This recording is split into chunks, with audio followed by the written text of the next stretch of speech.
हाँ जी बेटा, let us we start to read. जैसे जैसे बच्चे आते जाएंगे ज्वाइन होते जाएंगे। अपना टॉपिक स्टार्ट करते हैं। Lesson first of political science class 7। आज का जो हमारा टॉपिक है वो है लोकतंत्र के बुनियादी सिद्धांत। यानी जहां पर लोकतंत्र लोगों का शासन है वहां पर किस तरह के सिद्धांत अप्लाई किए जाते हैं, किस तरह के नियम होते हैं, लोकतंत्र के बुनियादी सिद्धांत। बेटा अपनी नोटबुक निकाल कर बैठिए, ठीक है, और बुक को भी खोलिए।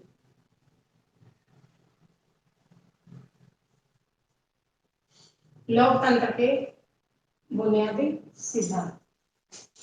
हाँ जी, पहला पॉइंट है इसमें, लोकतंत्र में जनता अपनी सरकार चुनती है, वह उसके कामकाज पर निगाह रखती है तथा अगले चुनाव में उसे सत्ता से बेदखल कर सकती है। यानी पहला पॉइंट जो है हमारा, पहले तो बेटा जो जो भी आए हैं ना अपने अटेंडेंस लगाओ। हेलो, हाँ जी, अटेंडेंस टिक करनी आ गई। लोकतंत्र में जनता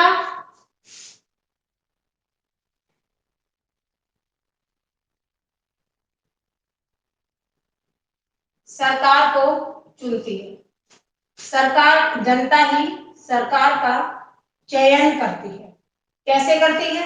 बार बार रोज ही आ रहा है इसका जिक्र। जनता ही सरकार को चुनती है।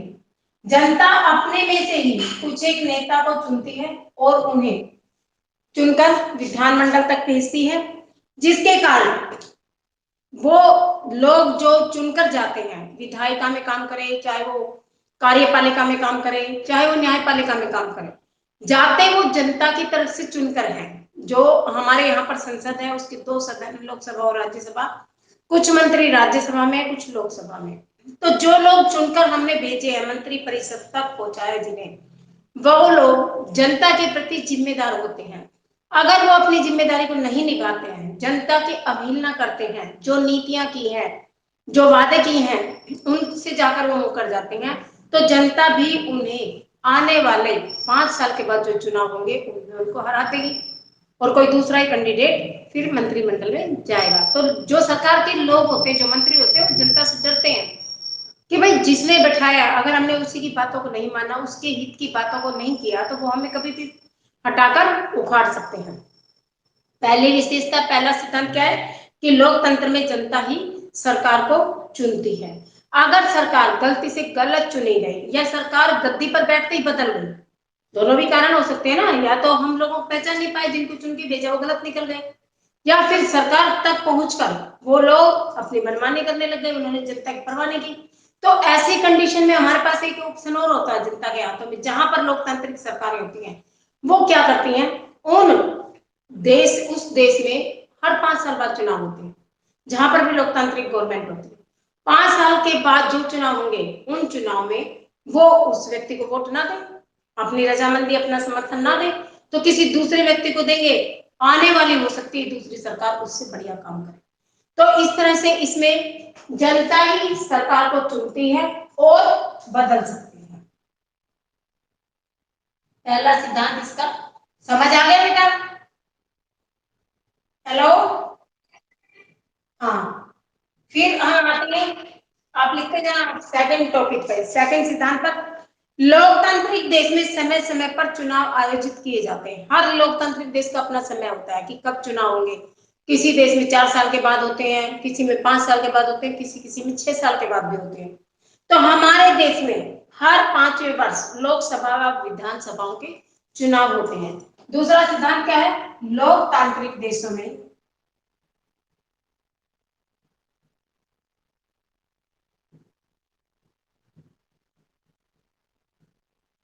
समय समय पर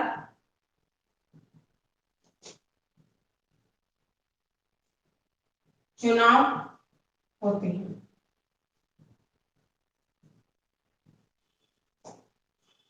ठीक है, तीसरा पॉइंट है सार्वजनिक व्यस्त मताधिकार का प्रावधान है। यानी सार्वजनिक व्यस्त मताधिकार, आप इसको नोट कीजिए, बहुत इंपॉर्टेंट अधिकार है सार्वजनिक यानी सभी लोगों को, सार्वजनिक सभी जनों को, सार्वजनिक व्यस्त, व्यस्त का मतलब होता है जिनकी एज 18 साल से ऊपर हो चुकी है, जो 18 साल तक के हो चुके हैं। सार्वजनिक व्यस्त मताधिकार, वोट देने का अधिकार। ऐसे बालिग व्यक्ति जो 18 साल से ऊपर की जिनकी आयु हो चुकी है, उनको सार्वजनिक व्यस्त मताधिकार का प्रावधान है। प्रावधान का मतलब नियम है, प्रावधान होता है इसमें, जहां पर लोकतांत्रिक देश है। नहीं तो कई देश ऐसे हैं जहां पर लोकतंत्र की व्यवस्था नहीं है, तो वहां पर किसी को भी वोट देने का अधिकार कई कई जगह पर छीन लिया जाता है। जैसे कमजोर लोगों को, जो मजदूर लोग हैं उनको नहीं होता, महिलाओं को नहीं होता। लेकिन जहां भी लोकतंत्र की व्यवस्था होगी, सभी व्यक्ति जो 18 साल से ऊपर के हैं उन सबको सार्वजनिक व्यस्त मताधिकार प्राप्त होता है। इसका मतलब क्या है, देश का प्रत्येक वो व्यक्ति जो 18 साल का हो गया, आप भी तो 18 साल के हो गए ना कभी, जब आपको पता लगेगा, जब आप वोट देने जाओगे, तो उसके साथ कोई भेदभाव नहीं किया जाएगा। ना तो उसको रंग को देखकर कि ये गोरा है, ये काला है, ना उसके जाति को देखकर कि दलित जाति का है, निम्न जाति का है, ना उसकी भाषा को देखकर कि हिंदी बोलता है, इस्लाम बोलता है, या सिख बोलता है, क्या बोलता है, पारसी बोलता है, ईसाइयों की भाषा है, या फिर मतलब कहने का तात्पर्य ये है कि उससे जाति को लेकर, धर्म को लेकर, रंग को लेकर कोई भेदभाव, किसी तरह का भेदभाव नहीं होगा। चाहे वो भाषा के आधार पे हो, वंश के आधार पे हो, लिंग के आधार पे हो कि ये स्त्री है या पुरुष है। लिंग भेद होता है, स्त्री और पुरुष में भेद। तो कई बार कई जगह पे होता है ना कि स्त्रियों को वोट देने का अधिकार नहीं है, पुरुषों को है। लेकिन जहां पर भी लोकतांत्रिक व्यवस्थाएं होंगी, आप ये बात दिमाग में रखना, वहां पर सार्वजनिक व्यस्क मताधिकार प्राप्त होगा। ये वाला कौन सा, सार्वजनिक व्यस्क मताधिकार। आपसे कोई पूछ ले इस मताधिकार का क्या अर्थ है, तो आप कह सकते हो सार्वजनिक व्यस्क मताधिकार वो अधिकार होता है जिसमें 18 साल से अधिक आयु का व्यक्ति जो भी हो गया होता है, बालिग होता है, उसको वोट डालने का अधिकार होता है। बिना किसी भेदभाव के उसको राजनीतिक समानता प्राप्त होती है। देखो, समानता कई तरह की होती है। आर्थिक समानता, अर्थ से जुड़ी हुई, धन से जुड़ी हुई, पैसे से जुड़ी हुई, जिसको हम कहते हैं कि अमीर और गरीब का अंतर खत्म कर दिया जाए, सभी को बराबर अवसर दिए जाए रोजगार के क्षेत्र में। सामाजिक समानता, समाज में बराबरी का दर्जा हो, कोई ऊंच नीच नहीं हो, कोई भाषा के आधार पर भेदभाव नहीं हो, किसी और चीज को लेकर कोई भेदभाव नहीं हो। इसी तरह से यहाँ पर है सार्वजनिक व्यस्क मताधिकार का प्रावधान, यानी उससे वोटों के आधार पर कोई भेद नहीं हो। अगर वो एक देश का नागरिक है, उसमें रहते हैं, तो उससे कोई पक्षपात नहीं होना चाहिए। उसको राजनीतिक समता, राज्य की तरफ से समानता मिलनी चाहिए वोट के अधिकार के लिए। क्लियर है बेटा, समझ आ रहा है आपको? तो वो कहलाता है सार्वजनिक व्यस्त मताधिकार। देश के प्रत्येक व्यस्त, व्यस्त का मतलब होता है जवान, जो 18 साल से ऊपर हो गया वो व्यस्त कहलाता है। उसके साथ किसी भी भेदभाव को किए बिना उसे वोट देने का अधिकार हो, वही सार्वभौम व्यस्त मताधिकार कहलाता है, वही राजनीतिक समता कहलाता है। क्लियर इतना? उसके बाद हमारा नेक्स्ट टॉपिक चलेगा, सर नेक्स्ट पॉइंट, सॉरी, सरकार संविधान के दायरे में रहकर काम करती है। प्रत्येक लोकतांत्रिक देशों का एक संविधान होता है और सरकार को संविधान के दायरे में रहकर काम करना पड़ता है।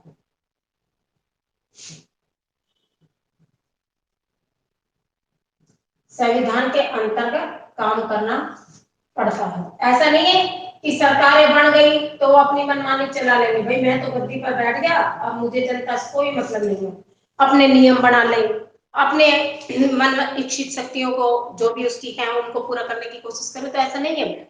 लोकतांत्रिक देशों में सबसे अच्छी खासियत ये है कि उनका अपना संविधान होता है और उस संविधान में सारे नियम कायदे लिखे होते हैं। जैसे आपकी अपनी बुक होती है ना सिलेबस की, जिसमें लिखा होता है पहला लेसन ये है, इतने पेज पर है, ऐसे उसमें सब सूचियां, अनुच्छेद दिए हुए होते हैं, जिसमें पूरा विवरण दिया हुआ होता है कि सरकारों के कर्तव्य क्या है, सरकारों के कौन से काम होते हैं, कौन सी शक्तियां होती है। प्रत्येक सरकार का वर्णन है, राज्य सरकारों की क्या है, संविधान में जो केंद्र सरकार है उनके पास क्या शक्तियां क्या कार्य हैं, जो स्थानीय सरकार है उनके पास क्या शक्तियां और क्या कार्य, और लोगों के भी कर्तव्य दिए गए हैं। ऐसे नहीं कि सरकारें अपनी मनमानी अपने अच्छे ढंग से काम करें लेकिन लोग वहां पर कुछ का कुछ करते रहे, अशांति व्याप्त करे देश में, ऐसा नहीं है। उनको भी कर्तव्य दिए गए हैं कि लोकतंत्र देश में कर्तव्यों के पालन करते हुए एक नागरिक जीवन यापन करे, अपने कर्तव्यों के साथ वहां पर रहे, सुख शांति की व्यवस्था करे, और कुछ अधिकार राज्य भी अपने नागरिकों की सम्मान में वृद्धि करने के लिए देता है, ताकि उसको ये महसूस हो कि मैं इस देश का रहने वाला हूँ, मुझे यहाँ पर ये समानता मिली है, मेरे साथ कोई भेदभाव नहीं है। तो सरकार प्रत्येक लोकतांत्रिक देश में संविधान के नीचे रहकर काम करती है, संविधान का के अनुसार काम करना पड़ता है।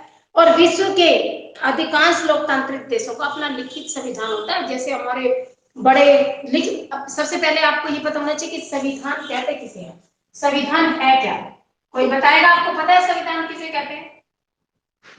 हाँ जी, पता है बेटा किसी को? हम बार बार एक ही चीज को गा रहे हैं, संविधान संविधान संविधान, तो संविधान का अर्थ पता है आपको क्या है, किसे कहते हैं? कोई बताएगा?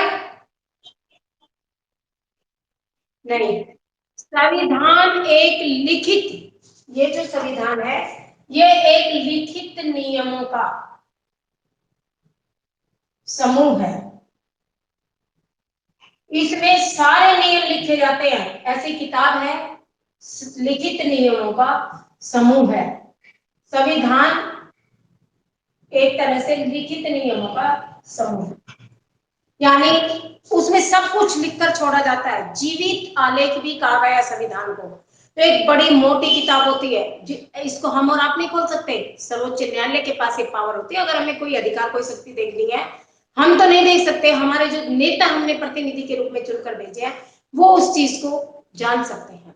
संविधान एक मोटा एक शास्त्र होता है, जैसे हमारे रामायण और महाभारत होते हैं उससे भी मोटी एक किताब होती है, जीवित आलेख होता है जो संसद में रखा जाता है, जिसमें सरकारों से संबंधित जितने भी काम होते हैं वो सब लिखे होते हैं, न्यायालयों से संबंधित जितने भी काम होते हैं वो सब लिखे गए हैं। सरकारें कैसे चुनी जाएंगी, कितने साल के लिए चुनी जाएंगी, उनकी क्या शक्तियां होंगी, उनके क्या कार्य होंगे, सब नागरिकों के क्या कर्तव्य होंगे, क्या अधिकार होंगे, किस तरह से उनको किस संविधान में क्या नियम होंगे, कौन सी सहूलियत होंगी। और देखो ये संविधान को जीवित आलेख भी कहा गया है, जीवित आलेख यानी जिंदा आलेख, जिंदा किताब, जिसके अंदर हम कभी भी चाहे किसी भी चीज को हम जोड़ सकते हैं। अगर समय की डिमांड हुई, हमें लगा कि ये चीज गलत हो रही है तो उसको संविधान में शामिल करना पड़ेगा, लिखना पड़ेगा, फिर उस चीज को अप्लाई होगी। लेकिन इतना आसान नहीं है, संविधान को बनाने में देखो 2 वर्ष 11 महीने 18 दिन लग गए थे।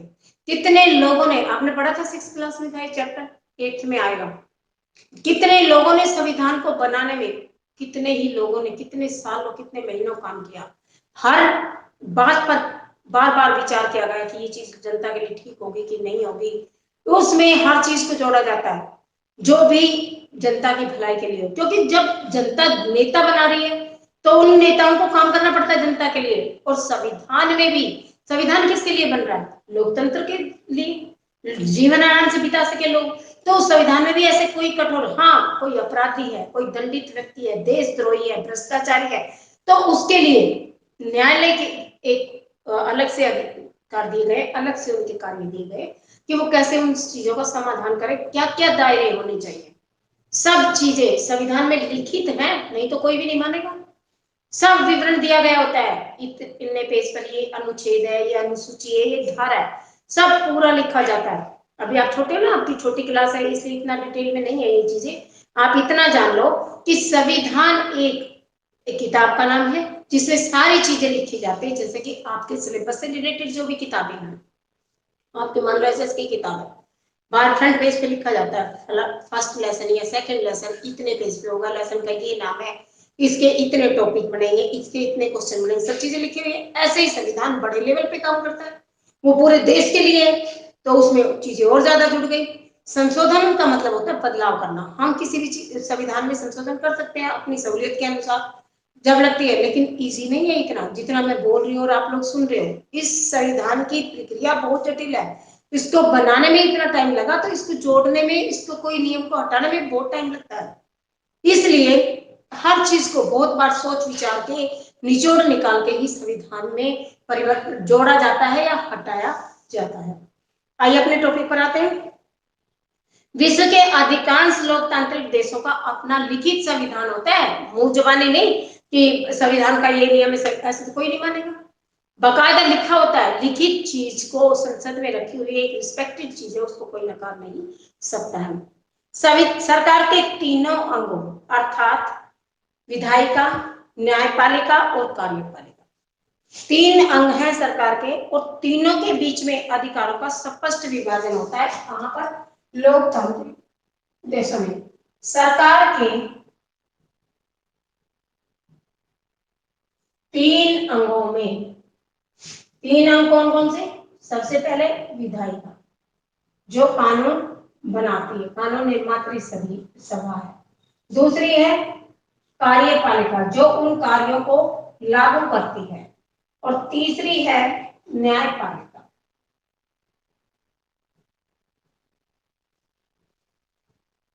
ठीक है, विधायिका, कार्यपालिका और न्यायपालिका, ये 3 अंग होते हैं किसी भी सरकार के। और इन 3 अंगों में सरकार की शक्तियां जो भी हैं, सरकार के अधिकार जो भी है, इन 3 अंगों के काम जो भी है, वो सब इनको लिखित रूप में संविधान में मिलेंगे, जिसके अनुसार ये काम करते हैं, ताकि कोई विवाद उत्पन्न ना हो, कोई झगड़ा ना हो। मान लो इसका काम इसने कर दिया तो झगड़ा होगा, मेरा काम है इसको पढ़ाना है, अगर मैं बार बार इंग्लिश की क्लास में जाकर इंग्लिश वाले टीचर को डिस्टर्ब करती हूँ, बार बार उसके किसी न किसी काम में रुकावट डालती हूँ, हर पीरियड में पहुंच जाती हूँ, तो वो डिस्टर्ब फील करेगा और कभी ना कभी आपस में कहा सुनी होगी। तो इसी तरह से ये अंग है, एक दूसरे को मतलब अनर्थक बिना बात किसी के काम को डिस्टर्ब नहीं कर सकते हैं। हाँ, जहां लगेगा कि एक अंग अपने आप को ज्यादा कुछ बना रहा है, ज्यादा प्रभावशाली बनाने की कोशिश कर रहा है, जबरदस्ती लादने की कोशिश कर रहा है अपने अधिकार, तो वहां पर ये अंग एक दूसरे की रोक टोक कर सकते हैं, वो भी नियम और दायरे में रहकर। ऐसे एक दूसरे के हस्तक्षेप नहीं कर सकते हैं। तो लोकतांत्रिक देशों में सरकार के 3 अंगों में विधायिका, कार्यपालिका और न्यायपालिका में अधिकारों का विभाजन होता है।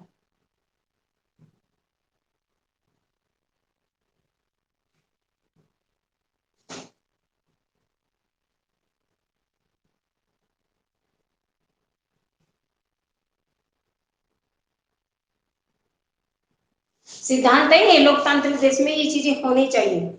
उसके बाद समानता और स्वतंत्रता केवल लोकतांत्रिक शासन व्यवस्था वाले देशों में ही होती है। जहां पर लोकतांत्रिक सरकारें होंगी वहीं पर सभी को समान समझा जाएगा, उन्हीं को ही राजनीतिक समता प्राप्त होगी। जहां पर लोकतांत्रिक व्यवस्था नहीं है वहां राजा की शासन चलेगा, तानाशाह शासन होगा, सैन्य प्रशासन होगा, जहां पर अपनी अपनी चलाएंगे, वो अपने आप को श्रेष्ठ दिखाएंगे, अपनी मनमानी करेंगे, स्वेच्छाचारी ढंग से वो काम करेंगे, वहां पर जनता की नहीं सुनी जाती और ना ही लोगों को इतनी आजादी प्राप्त होती है कि वो किसी सम्राट के बारे में कुछ कह सके। उसको उसी समय जेल डाल दिया जाएगा, दंडित कर दिया जाएगा, ना तो वो अपने मन के विचारों को कह सकते हैं जहां पर लोकतांत्रिक सरकारें नहीं है, ना वो अपनी बात सरकार से संबंधित हो, अपने अधिकारों से संबंधित हो, किसी बात को नहीं बोल सकते हैं, क्योंकि वहां पर उनकी चलती नहीं है। केवल लोकतांत्रिक व्यवस्था ऐसी होती है जहां समानता और स्वतंत्रता उपलब्ध होती है। समानता और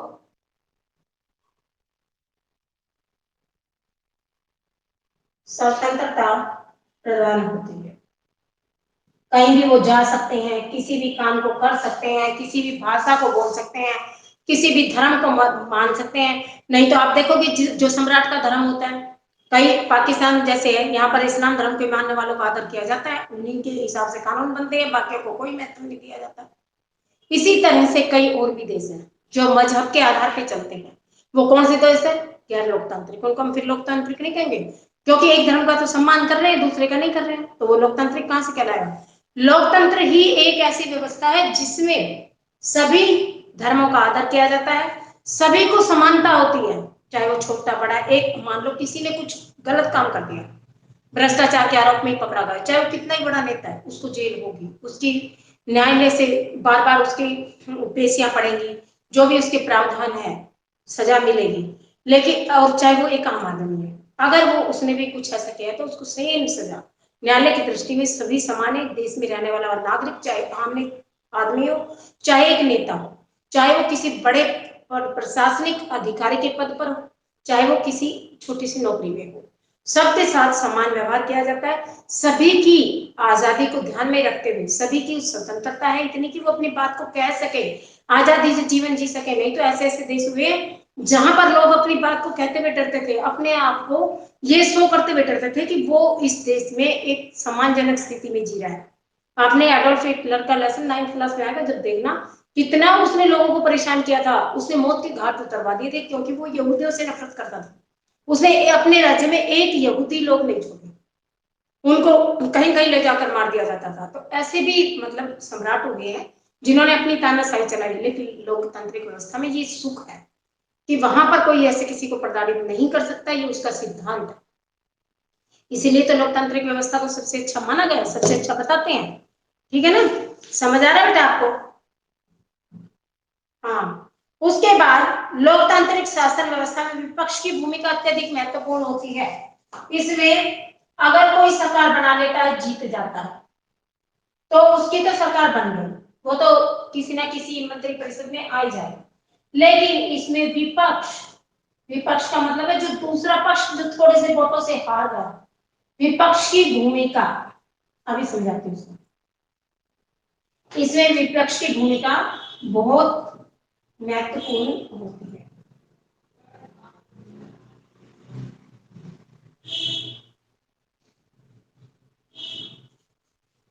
ठीक है, क्यों होती है?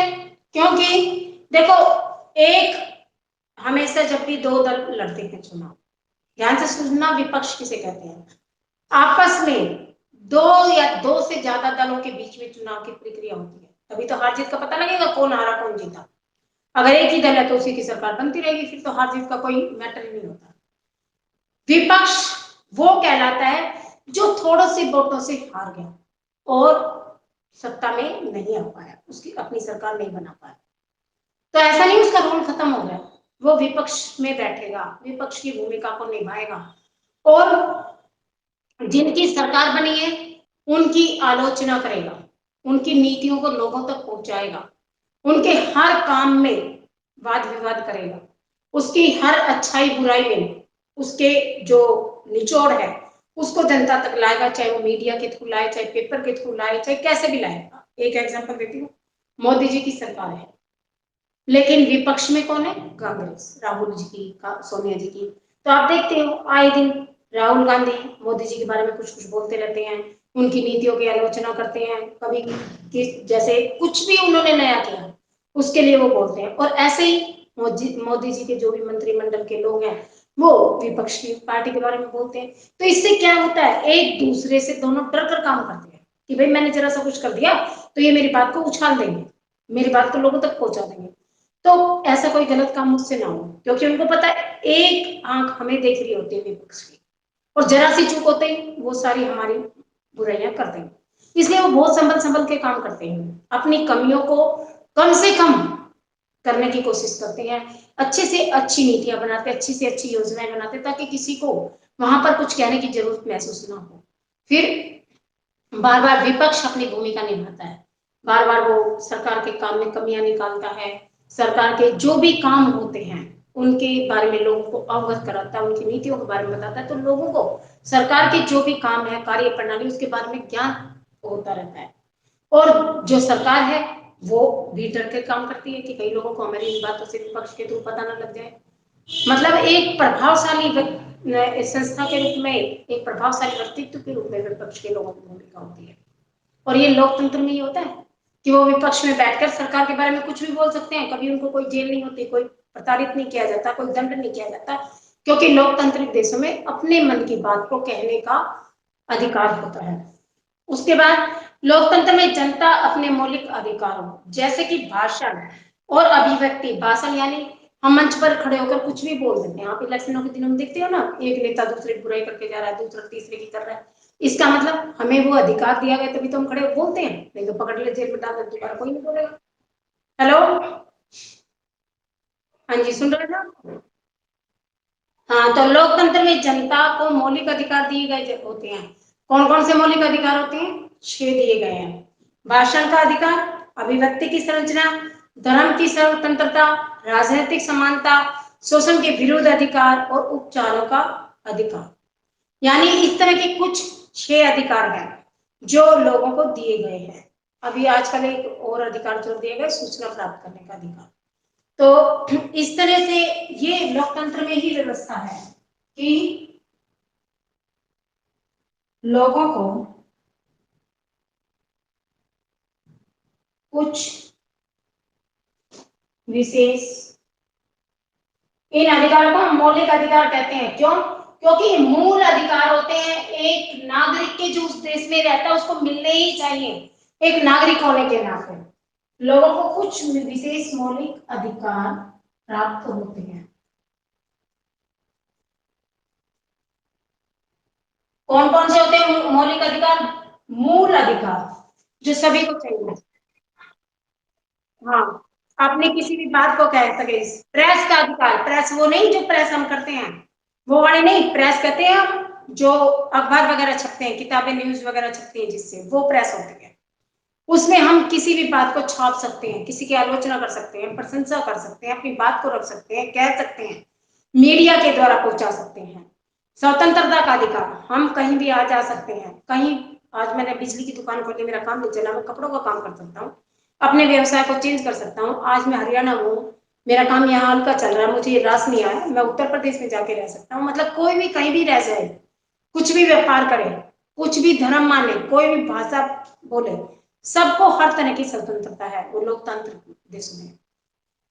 अपने मौलिक अधिकारों को, जैसे धर्म की स्वतंत्रता, अपने धर्म को लेकर, हमें हिंदू धर्म के लोग हैं तो हम अपने भाई पूजा पाठ करें, मंदिर बनाए, भागवत सुने, रामायण पढ़े, कुछ भी हमें कोई डिस्टर्ब नहीं करेगा। क्यों? क्योंकि हम धर्म निरपेक्ष राज्य में रहते हैं। अगर हम रहते पाकिस्तान में तो हमें बार बार बाधा डाल सकती है। इसी तरह से यहाँ पर जो भी लोग बाहर के हैं, चाहे वो किसी धर्म को मानते हैं, लेकिन उनको प्रताड़ित नहीं किया जाता। धर्म संबंधी उनको हर मामले में छूट है। मुसलमान लोग होते हैं, अपनी नमाज पढ़ते हैं, अपनी ईद करते हैं, कोई उनको रोकता टोकता थोड़ी है, बल्कि हमारे जैसे लोग भी उनको गले मिलते हैं। इसी तरह से सिख लोग हैं, गुरुद्वारा में जाते हैं, अपनी पूजा पाठ करते हैं, अपने गुरु ग्रंथ साहिब का जो भी उनके भजन होते हैं, जो भी उनकी वाणी होती है, उसको पढ़ते हैं, सुनते हैं, देखते हैं। इसी तरह से ईसाइयों का। तो कहने का तात्पर्य ये है कि ये एक लोकतांत्रिक देश है और सबसे अच्छी व्यवस्था है, इसीलिए लोग यहाँ पर सुखी हैं। अदरवाइज लोगों का ऐसे ऐसे देश भी हैं जहां पर गैर लोकतांत्रिक व्यवस्था होती है तो घुट कर लड़ने की नौबत आ जाती है। हर समय उनको मूल अधिकार तो दूर, प्रताड़ित किया जाता है, सम्माननीय दृष्टि से नहीं देखा जाता। आज हम इतना ही पढ़ेंगे, काफी लंबा टॉपिक हो गया। ठीक है, कल हम इसके एक एक जो तत्व हैं उनके बारे में अध्ययन करेंगे। आज के लिए इतना ही बहुत है। ये ब्लैक बोर्ड से उतार लेना, इसकी पिक में भेज दीजिएगा। ठीक है। हेलो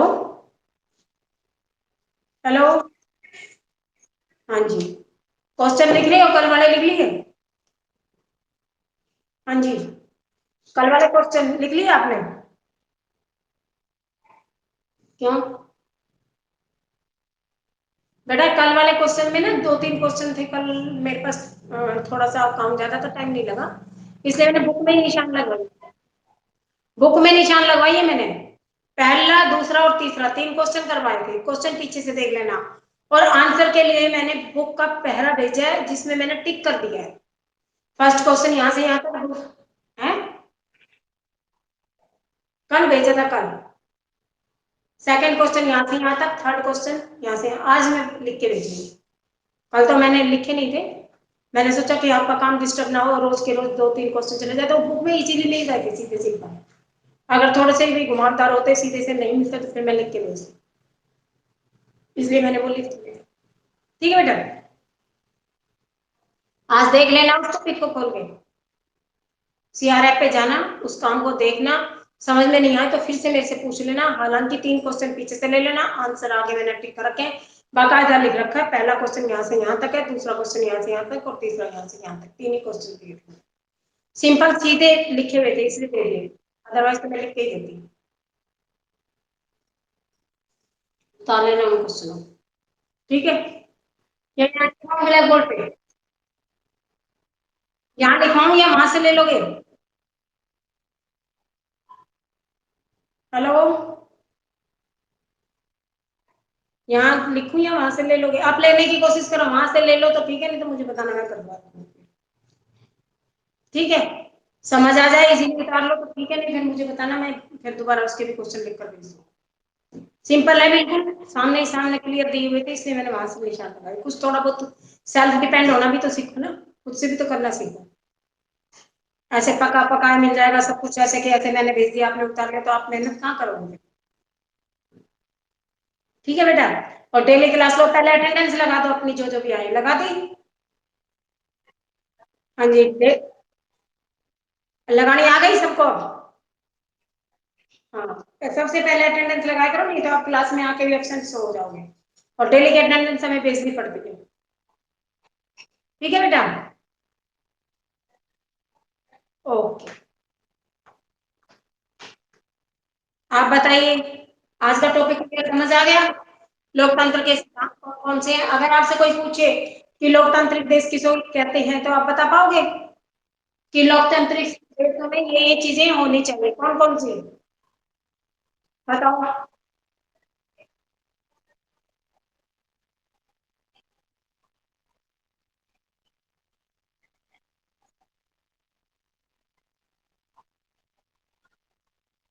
हाँ शाबाश, और बताओ।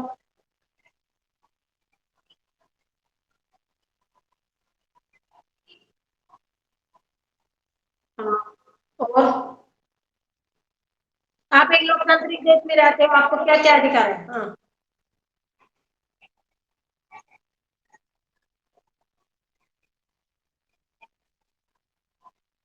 हाँ, संविधान के नियमों के आधार पर उसे काम करना पड़ेगा, और हाँ हटा सकते, कैसे हटाएंगे? सीधे पकड़ के कुर्सी से खींच देंगे?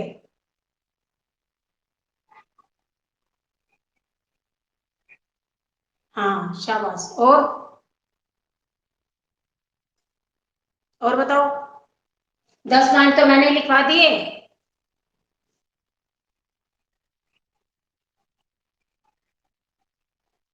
हाँ, जनता द्वारा चुनी जाती है, सबसे मेन विशेषता है, जनता अपने प्रतिनिधि के रूप में मंत्रियों को चुनकर आगे भेजती है, जो जाकर राज्यसभा में होते हैं, कुछ कुछ लोकसभा में, और एक विधायिका का निर्माण करते हैं, कार्यपालिका को कार्य करने पर मजबूर करते हैं। और बताइए, क्या बात? हाँ। हाँ, अच्छा पढ़ रहे हो, इसका मतलब सुनते हो ध्यान से। ऐसे नहीं है बड़ी क्लासों में जैसे बच्चे इग्नोर करते हैं, ऐसे नहीं कर रहे हो। ठीक है, वेरी नाइस, हैप्पी। और बताइए, आपको कोई प्रॉब्लम कहीं किसी तरह की? बेटा जहां से समझ में नहीं आया ना, रोक कर उसको दोबारा पूछा करो कि मैडम ये चीज समझ में नहीं आई, इसको दोबारा बता दो। मैं दोबारा बताऊंगी, वो चीज क्लियर हो जाएगी माइंड में। आप कितना ही याद करने की कोशिश करो, क्वेश्चन को याद करोगे हो जाएगा एक बार, फिर भूल जाओगे। अगर आपने उस क्वेश्चन को समझ के कर लिया, तो वो आपको 10वीं तक भी याद रहेगा। और ऐसे तो ऐसी चीजें, छठी से 10वीं तक टॉपिक लंबे लंबे लंबे लंबे होते चले जाएंगे, चीजें वही होती हैं। जो एक बार माइंड में अच्छे से बैठ गई, वही थोड़ी सी बड़ी बड़ी होती चली जाएगी। लेकिन अगर छोटी चीज समझ में नहीं आई, तो बड़ी तो आपको बिल्कुल भी कैसे भी नहीं आएगी। हम्म। कौन से? चैप्टर 5 ज्योग्राफी के?